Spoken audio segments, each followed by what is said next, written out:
তো সুন্দর না, অনেকটা মলি মলি লাগছে দেখতে।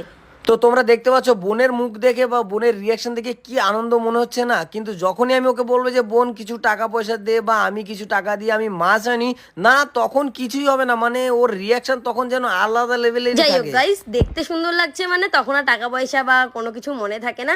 আমার তো ভীষণ ভালো লেগেছে। আর তারপরে না, এখন দেখতেই পাচ্ছ তোমরা, আমরা সাদা মাছগুলোকে মিডিলেরটাই রাখছি, কিন্তু এরপরে আমরা সাদা মাছগুলোকে ট্রান্সফার করে ওপরে দিয়ে দেবো। তার কারণ কি বলো, সাদাগুলো এতই সুন্দর না, যেটাকে ওদের মধ্যে আমার রাখতে ইচ্ছা করছে না। এর আগে আমার অ্যাকোরিয়াম ছিল দুটো, বাট আরও একটা অ্যাকোরিয়াম আমার শখের অ্যাকোরিয়াম ছিল যে আমি এই মাছের একটা অ্যাকোরিয়াম বানাবো পার্সোনালি।